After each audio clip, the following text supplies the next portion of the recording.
Hello, what's up guys? Welcome back to Good Bro Production. I'm here, your boyfriend Motive, giving you guys another video, reaction video. This time we'll talk about Flip Top Ebredy versus Carlito. At ito nga pala ay requested ni Rorods 3201. Sabi niya, next bossing Ebredy versus Carlito. Salamat boss. Meron pa yata rito eh. Nagpapa-request na ito eh. Pero ginawa na natin para makadami tayo. Ganun pa man guys, maraming salamat sa mga dito pa rin nakaantabay, nakaabang. Ito rin pala requested ni George De Masilio Jr. Sabi niya, Ebredy versus Carlito Serplan. Pala, battle naman expert pa sabi niya ni George De Masilio. Ganun pa man guys, maraming salamat. Kung bago lang kayo rito, huwag niyo kalimutan mag-subscribe, like, i-share yung video natin. Kung hindi naman, hindi naman share, kahit i-like nyo na lang para ma-recommend sa iba. At ganun pa man, maraming salamat sa mga dito pa nakaantabay, nakaabang. At huwag niyong, at sa walang sawang pagsuporta. Hindi ko inatake yung mga paborito ninyong mga artist. Ganun pa man, ay nagre-react lang naman tayo dito batay sa kung ano sinasabi ng mga artist natin. At patnubay ng magulang ang kailangan. Sana ay lawakan ninyo pang unawa ninyo karamihan ng masasabi ko rito ay tumatakbo lang sa isip ko. Hindi pa na namin, hindi rin opinion. Ganun pa man, bago tayo mag-start, bigay ko lang yung pedigree ko, Ma'am Music Producer in California, ang audio at the same time, ang master therapist, ang NLP master practitioner. Gawin na natin guys para makarami tayo. At tapusin niyo yung video at sa description nandun yung personal channel ko. Check nyo lang kung gusto nyo marinig, mag-rap o kumanta. Let's get to it! Ebredy versus Carlito. 15 minutes lang to, kaya madali lang to. Aha! Tsaka tayo guys, tsaka. Aha!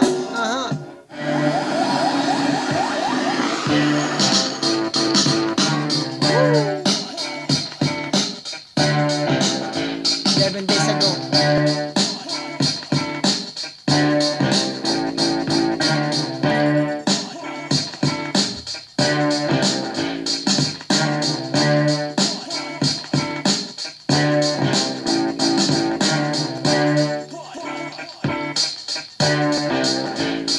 Flip Top, 1 minute sa Luzon 2, nandito pa rin, 88 Friar QC, huling laban na ng gabi. Na-miss ko yung ganitong klase ng setup, no, yung masyadong malapit sa mga crowd. Maganda rin kasi kung yung stage nasa ilalim, tapos yung crowd pataas. So, ibig sabihin, yung parang nangyari sa mga gladiator nung panahon dati. Na yung stage nila nasa ilalim, tapos yung upuan pataas ng ganun. Kasi nakikita lahat. So, hindi yung parang itataas mo yung parang nasa stage. Maganda nasa ilalim para lahat nakakita. Which is good. Kasi dito parang malapit sa crowd. Mas nafe-feel mo yung energy. Tuloy natin. Isang pinakamalaking shoutout sa lahat ng mga kasama natin dito. Flip Top Mangingay, para sa sarili nyo. Ebredy Carlito, tapos sino to, si M-Site to eh. Siyempre, shoutouts palagi, Flip Top staff. Shoutout sa lahat ng represent collab. High Peak branded, Real Jokes Clothing, Black Manila, Crown Manila, Flip Like Top mga natin guys. Shoutout kay Enigma. TMT VIP at syempre Buena, shoutout sa kanila. Sa kanan ko, Pasig City represent para sa inyo. Mag-iay tayo lahat para kay Ebredy.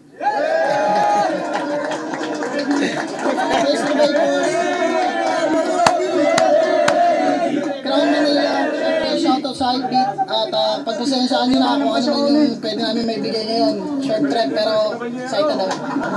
At sa kaliwa naman, Anonas QC represent para sa inyo. Mag-iay tayo lahat para kay Carlito. Daddy Lolo, nasa Flip Top na ako! Parang si Sayed naman yun. Ay, sino nanalo? Sino nanalo? Siya una. Ay, siya pa una. 1 minute sa Luzon, 2. Nanalo ng koito si Carlito. Pinili niya mauna si Ebredy. Pakinggan natin, tig isang minuto dapat to. Unang banat, Ebredy. Yo, check! Nag-chat si Ari!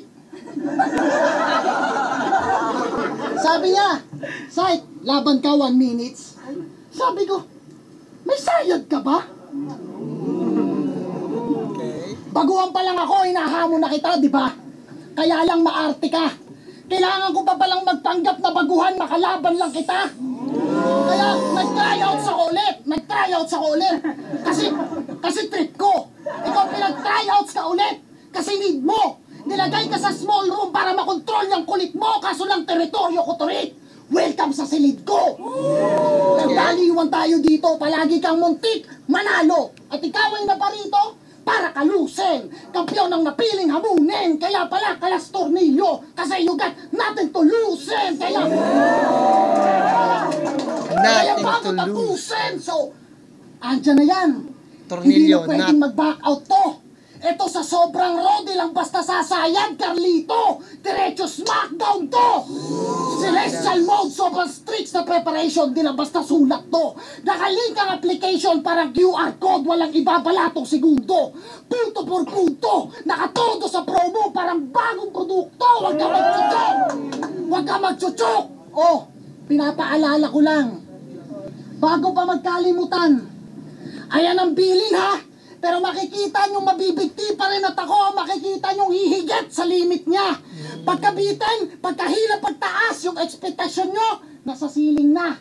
May 2 minutes pa pero 1 minuto lang tapos agad. Kaya nga nabitin ka.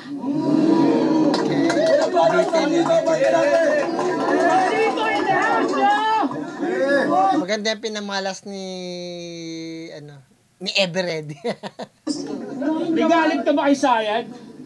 Ba't saan mo binabaling? Sa bagay, parehong underground. Pag sayad ng sayad, wasak sa pang-ilalim! Okay? Game na? Game! Nagpasa ako ng demo. Pero hindi ako napili. Biglang wala raw ma-eterno. Sa isang henyo na pangisi. Tsak, wasak ako diretso kapag hindi ko pinag-igay pagkat ako'y sinukan ng proseso. Ito sumipsip sa haligi! At yan ay backstory. Sorry. O baka ito pang front page. Carlito sa Everready. Ano to? Steady na sa Stone Age. O baka pinupunan lang lost stage. Sa aking titik na kulangan. Sige. Full swing battle bar sa katang-isip na kalaban. Pwe! Mechanical laking disenyo, ba't ang isusustento di paketeng enerhiya? Para magtunog pang masa sa di patas na balas at masulit ipinila? Di man lang Duracell or Energizer kung sa paandar strategiya. Sa karera na mali kung umaasa magwagay naka-Everready na tamiya! Nagpahilaan at tapangan at nagtila na kulangan sa baguhan na ay isali.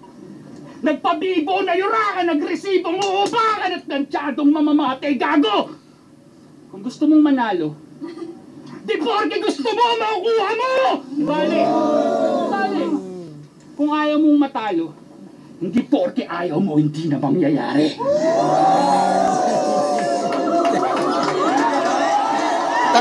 Grabe. Putangina. Grabe yung mga pinakita doon yan. Everready. Yung ginagawa ni Everready dito, umaatake siya base sa papaano niya sa disenyo. Dinisenyohan niyang masyadong mabuti yung mga ginamit na mga figure of speech niya laban kay Carlito. Kasi yung kay Carlito naman, parang ang ginawa niya parang parang futuristic na makikita mo kung ano mangyayari sa'yo pag ganito ka, nagaganto niya. So, napakahusay ng pagkaagawa po siya. Para ba sabihin natin?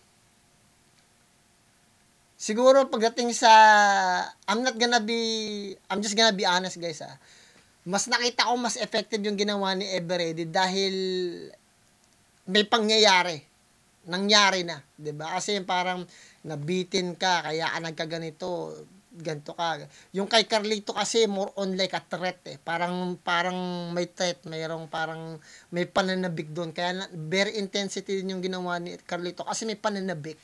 Merong pigil doon.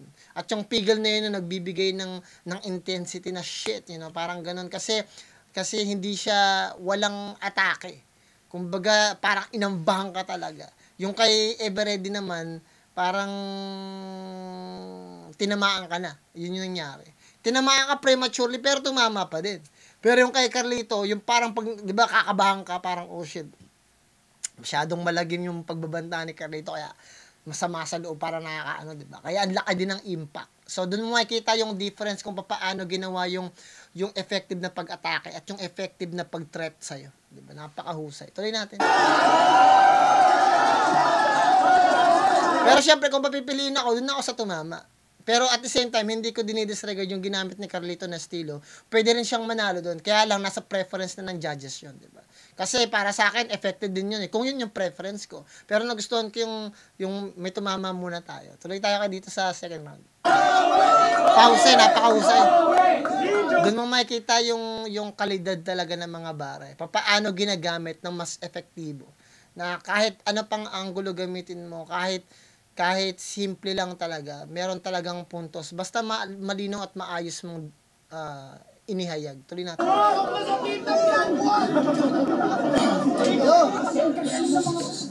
Pasok mo na to, galit na galit to. Pero kulang yung story. Nagpasa ka ng demo para lamang ma-demolish. Ba't pa ba ako sumasali? Sobrang hassle-hanip. Kada battle, ang daming lait. Di immortal pero timeless at tanging nag-iisip lang ang target market. Founder ng liga mag-handle ng matches at minsan ay rapper naman pag may gig at may racket. Kaya bari bakit naisip mo paano sumabit? Sa lagaring aking gamit. Sige, kung ikaw ay nanggaling at representante ng hinaharap, ako magpapabalik-balik. Katawan ng tila. Lagari, balik-balik. Tila, isang maikling Bars. kwento na sa dulo ay magkakalasan. Hanggang sa... Bars yun na kasi napaka-hiwaga at napaka-talinghaga ng ginamit niya. Gumamit siya ng element, yung element na ginamit niya yung lagari. Dahil parang ginamit niya yung status niya at credibility niya. Meron kasi tinatawag na credibility. Yung credibility kung ano ba talaga yung background mo. Isa akong rapper, isa akong founder ng battle, marami akong ginagawa. So every single time busy ako. Ang tawag doon naglalagari talaga. Kasi busy ka eh. Parang like kang dumidiskarte, di ba? Busy ka. So ngayon, kung ikaw ang hinaharap, ako naman yung nagpapabalik-balik. Yung lagari ko yung nagpapabalik-balik. Napakahusay na. Boys! Wala kay Ever Ready. Tuloy natin.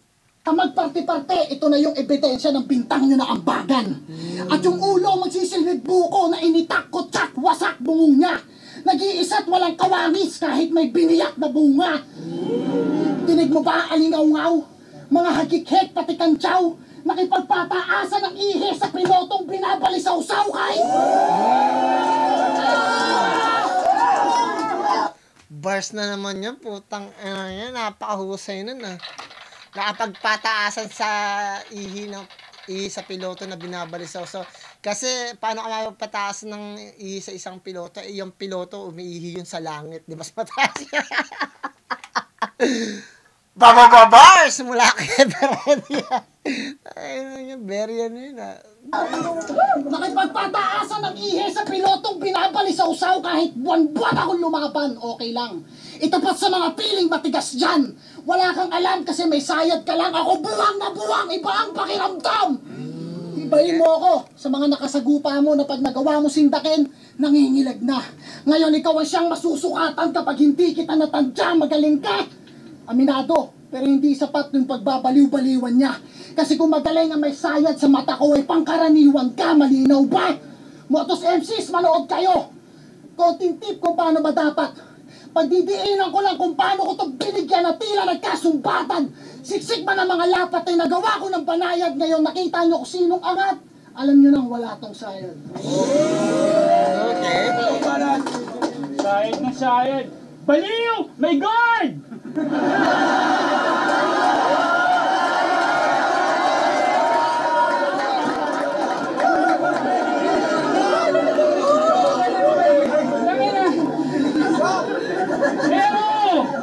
Kung Kastilo ko si Sayad, gusto ko sanang sabihin na just mind their own business.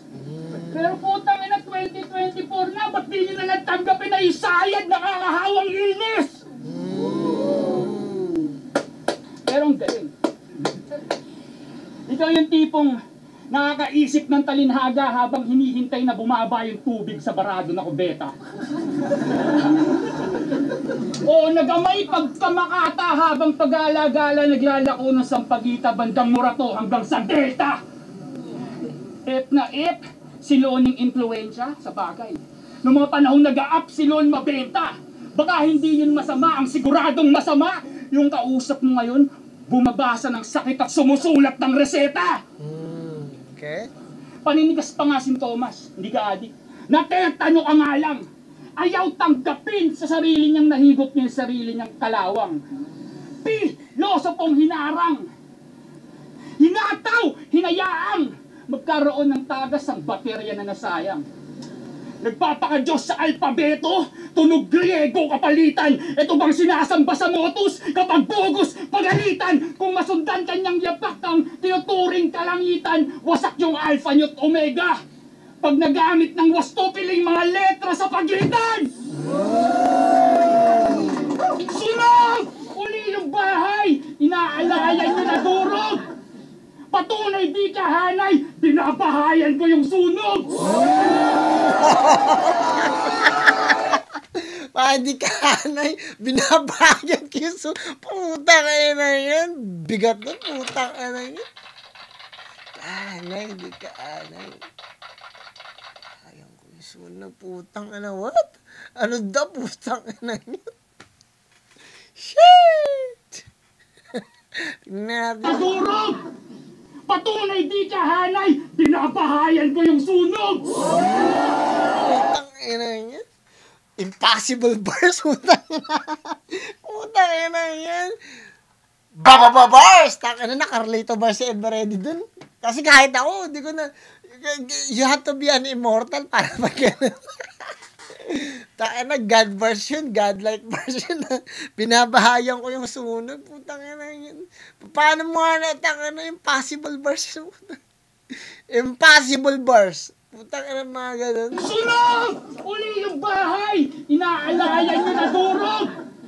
Patunay di kahanay, binabahayan ko yung sunog. Sunog, sabi niya sunog. Sunog, ano sabi niya rito? Napakahusay nung ginawa na yun ni ano. Sunog! Uli yung bahay, inaalayan nyo na durog. Putang na kasi nasunugan pala si M-Side. So, sunog, uli yung bahay, inaalayan niya, nadurog, parang ganun. So, yung parang yung bahay niya mismo, yung meron yata silang santo or something like that. Ay di kahanay, binabahayan ko yung sunog. Di kahanay. So, kung saan yung may sunog, yun, doon nagbabahay si Carlito. Mahusay po. Parang professional squatter, ang husay. Masak si M-Site. Panahon na ni Carlito! Tangay na!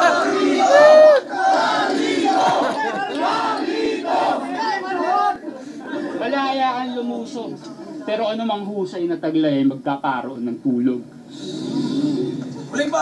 Sa tingin ko, nakuha ni Carlito yung second round kasi, to be honest, na-reinforce ni Carlito yung yung statement niya eh. Kasi, tama nga naman yung ginagawa ni Everready na parang panay-sayad siya.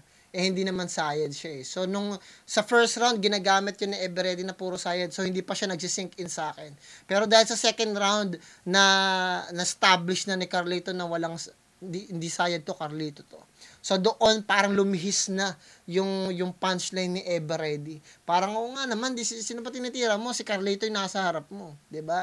Hindi si Sayad. Doon, naging yung statement niya tumatak at doon na parang nawala yung effectiveness ni Everready at nabuhay yung mga barat ni Carlito doon sa mismong atake niya kay Everready. So, second round, bigay ko kay Carlito. Pag inulit pa ulit ni Everready na atakihin si Sayad at hindi si Carlito, mismatch na yun kagad. Kasi tumatak na sa isip ko yung pagbanggit ni Carlito na kasi nung first round effective pa eh. Na parang inaatake mo si Sayad kasi hindi pa niya nare-representa si Carlito bilang isang Carlito dahil hindi pa niya round. So parang tahimik pa siya. So parang okay lang nabanggitin mo siyang Sayad. And nung nagsalita na si Carlito na Carlito siya, parang na-emphasize niya na nakukondisyon na yung utak ko na parang, tama, Carlito naman siya eh. So, second round, nabigay ko na yung kay Carlito. At saka napakahusay nung binabahayan ko yung sunog. Yun talaga na tumatak talaga yun. Tuloy natin. Even though maganda yung, yung piloto na parang parang ang daming pwedeng salita o sentence o statement na pwedeng tumapat doon sa ano eh, sa bara na piloto nagpataasan ng ihi, pero yung binabahayan kong sunog, puta, kailangan Diyos ka doon. kailangan Diyos ka doon. Kung saan yung may sunog na doon yung bahay mo. Kailangan Diyos ka doon. Ay, nakatawa mo na tayo dyan. Ayun, nag-gets niyo, pero you gotta be immortal pag doon ka nagbabahay sa may sunog mismo. Tuloy natin ito dyan. Di mo ba talaga mapasok to? Ayun. Hindi ka na makakahanap na mas better pa dyan. Nag-i-English na si Gago, kaka-call center mo yan. O bakit? Totoo naman, di ba? Mga sinasabi mo, mali yan, tol. Nag-aabang ng tubig sa laba. Kubetong si lip cram yun.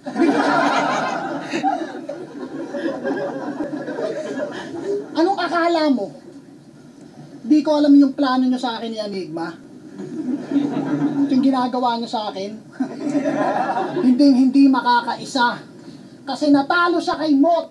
Nanalo ako kay Marshall. At kaya naglaban sa 1 minutes para madali niya makabisa.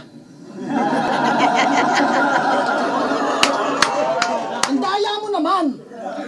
Galit ako sa'yo. Tangin na to, kala mo biro. Kaya tinanggap ko na lang kaysa mambuli ka ng mga baguhan. Baka may champion ka dito. Pagkatapos ko kay Corlo, Plasma, MR, ito naman, sino pang susunod sa hanay nyo? Nakakasabik. Para makita nyo itong mga magkakadugtongang bituka na magkakapatid. Mahal ko ang pricing. Legit. Pero ang dami choker sa inyo. Pasensya na kung medyo sagasa pa rin. Kasi kahit lagyan mo ng tanda yung linya sa kalagitnaan, titigil at hindi na nakakatawid. Kagaya ng laban na to. Mistulang gitgitan sa kalsadang magkasalubong ang laban na to. Paano ba naman walang balakid, matik, sasayad ako? Kasalanan mo to. Binigyan ako ng 6 na segundo. Iba pala yung inoohan ko kay Arik na 60. O ganyan kapag lango sa bar, naghahamon, game ako kahit pa tipsy. Hold up! Putang ina. Hold up! Dude, putang ina. Shit. 60. Tsaka si Tipsy D. Sa tingin ko, top 1 ng flip top si Tipsy D talaga. Tipsy D top 1. Ito, personal ko na yan, guys. Personal pick ko yan. Sa top 5 ko, papasok ko dyan, number 1 ko si Tipsy D. Ibang klase magsulat talaga. Sa panahon ngayon. Hindi pabaya. Laging seksek, Tipsy. Siguro, second ko siguro si ano. Ko na maalala. Pero, hirap maglagay, guys eh. Kung sa second, ang hirap maglagay kung sino pwede. Pero third, pinag-aagawan ni Sak o kaya ni Sixth Threat. Sa fourth, pwede kong ilagay si Balakid. Tapos, pang-5 sa top 5 ko, nandun si Looney siguro. Shit.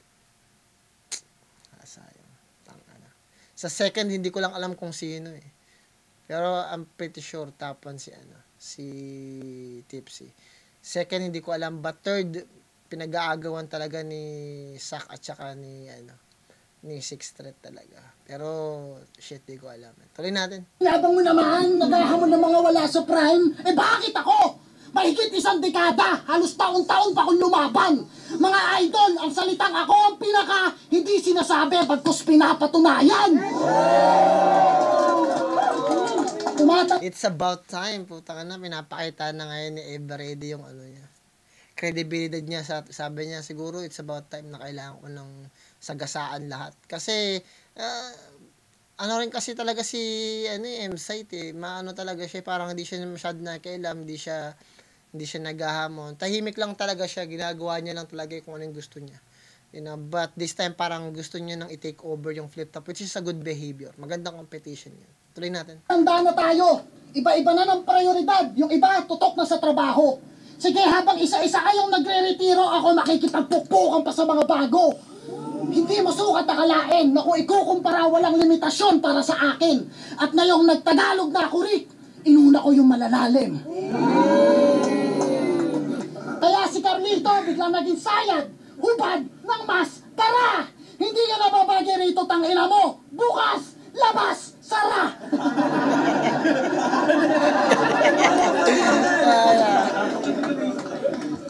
Sa imahe ng itim na pusa siya'y sumasalamin. Heavy duty, siyam na buhay, aking sasagarin. Pero kung ang maiwan na bukas, hindi niya hahangarin. Tong battery-operated MC ay papatayin! Okay. Heavy duty, ever ready, insight, mala arc reactor. Okay. Pero kung Christian, si Tony Stark, ang mga letra OA, masyadong commercial, kahit mag-snap reversal all day, sa bilog ng mga bayani mananatili kang kokey! O hindi nyo yung maalala kung di ko binanggit. Ala, lakos. Inakalang abala, inari ng saglit at tagos. Kung kailangan makansela ng shit niya sa pagtatapos, positibo yung ulo, negatibo yung puwet, oro, buros! Finish him! 1 minute, mukhang wala ng ibang option. At di ka na masasalba ng kung anong pang vitality na potion. Pag ako nagmura, umaapoy at tuloy-tuloy na score yun! Kaya, putang ina ka! Vitality ni Scorpion!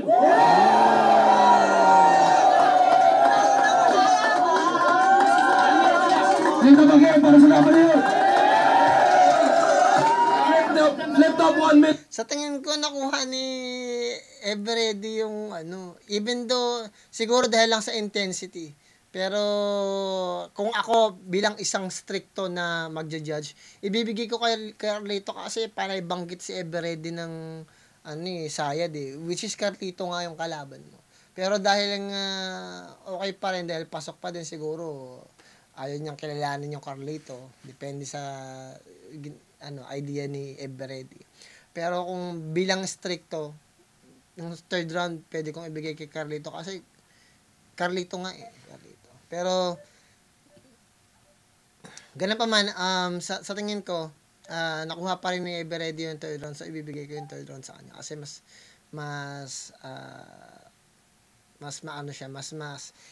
mas intense, yun na lang. Ganun pa man guys, bibigyan ko to ng laban na to ng 10 kasi napakahusay, napakaganda, nakakabilib yung ginawa hindi biro yung ginawa doon ni M-Site sa third round kasi parang kailangan mo talagang pangatawanan yung sinabi mo doon parang ganun, diba? Kailangan mong pangatawan, gawin mo talaga. Kasi dito naman, nagustuhan ko naman yung style na ginawa ni Carlito, which is okay. Kasi Taglish na siya Kasi 'di ba sobrang malalim siya magtagalog, pero dito nagta-Taglish talaga siya. So pinagpa-fuse niya na ngayon yung intensity na kaya niyang gawin sa Tagalog na may kasamang English. Ganun pa man guys, bibigyan ko to ng 10 at yung boto ko bibigay ko kay Everready. Based on na lang sa mga bara na lang. Ganun pa man guys, maraming salamat guys kung nagustuhan nyo. Huwag nyo kalimutan mag-subscribe sa Flip Top. Shoutout nga pala kay Enigma. Huwag nyo kalimutan i-share, i-like yung video natin at mag-comment na kayo kung napanood nyo to. Ganun pa man guys, maraming salamat. Plan motive nga pala ng good vlog po. Ingat kayong lahat dyan. Gawin nyo lahat ng bagay na makakabuti para sa pamilya, mga kaibigan nyo, mga tao na paigil. Higit sa lahat, mag-isal ka palagi. Plan motive nga pala ng good vlog po. Ingat kayo lahat dyan. Peace out.